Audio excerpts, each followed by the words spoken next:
Welcome back, Nerd Squad. My name is Rory Destroya, and this is Top 10 Nerd. Oftentimes, the villains in our comics are actually a lot more fascinating than the heroes. Saving the world gets boring, man. It's all about the ones who try to take it over. Some of these versions of villains are weird, some of them are awesome, and all are pretty damn creative. So let's take a look at the top 10 alternate versions of villains, and this is part 2.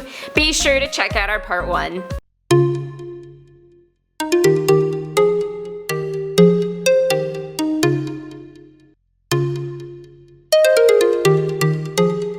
In the number 10 spot is Unicorn Loki. This is more of an honorable mention than a true member of this list, because Agents of Asgard is considered main continuity. However, Loki here makes such a change that he can almost be considered an alternate version. In Agents of Asgard number 8, Loki is under a magic spell that turns the god of trickery into the god of honesty, truth, and justice. He is so pure that he even changes into a unicorn, complete with rainbow mane and tail. No more stealing, no more cheating, just good wholesome brony times. Coming in at number 9, we have Elephant Bane. I may just have a small thing for villains turning into animals. In the Batman and Teenage Mutant Ninja Turtles crossover, Bane is mutated into a giant elephant creature by Shredder. He doesn't stick around in this form for long, which is probably good, because he does remark that he's never felt as powerful as he has in this form. Soon he is defeated by Batman and the Turtles, and he returns to normal form alongside the other mutated villains. The safari is over much too soon. Next at number 8 is Scooby-Doo Cheetah. In the odd but strangely entertaining Scooby-Doo team-up comic, Cheetah is part of the Legion of Doom that dresses up as a ghost to attack the Hall of Justice. Her and the Legion begin to shrink and capture the Super Friends with Brainiac's shrink ray, and it was up to Scooby and the gang to turn into Yellow Lanterns and rescue their superhero friends. Yeah, crossovers can be a wild time. In the number 7 spot is Ruin's Magneto. Ruins was a parody series that was set in a dystopian Marvel universe where everything that can go wrong will go wrong. Here, heroes and villains have powers with a pragmatic edge. For example, Magneto. His magnetic abilities are out of his control, and he has to wear a device to temper them. The device is broken at a protest, and he proceeds to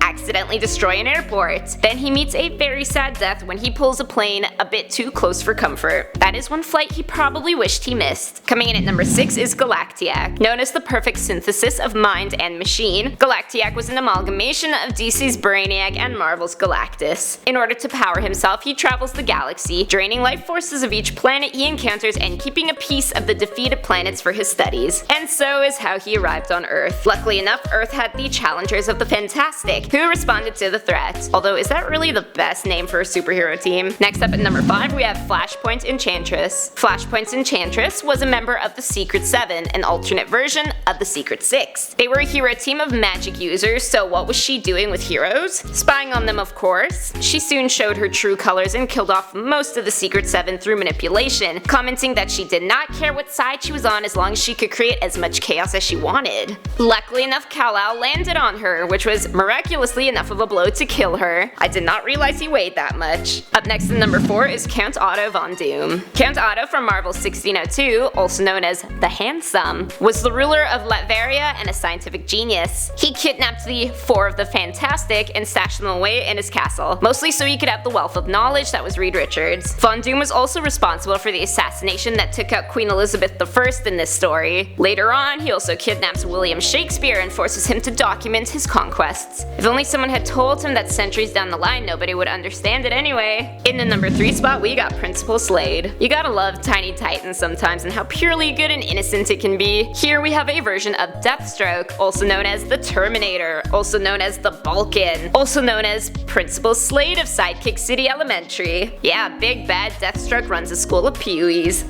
He is also daddy to Jericho and Rose, the latter of which is none too crazy about her dad also being her principal, and that's about as dramatic as it gets. Coming in at number 2 is Das Trigon. This is the troubled, even less clothed version of Trigon from DC Bombshells. Das Trigon was a German mountain spirit who gave up his savage ways when he fell in love with a woman named Azaria, and together they had a child, Rachel. You can guess who that is. When Azaria was killed, he reverted back to his less than kind ways, and joined Killer Frost and the Joker's daughter on on their rampage. Ironically, the very first people who killed Azaria in the first place. And finally, in the number 1 spot is Capitana Felina. In the 18th century Elseworlds story of Batman Leatherwing, Catwoman exists as Capitana Felina, a Spanish Contessa who turns pirate and is wanted by many people. She teams up with the Laughing Man, who you probably could have guessed is this version's Joker, to infiltrate the Batcave. Now as usual, she ends up falling for Batman, or Leatherwing in this instance, and reforms from a life of crime.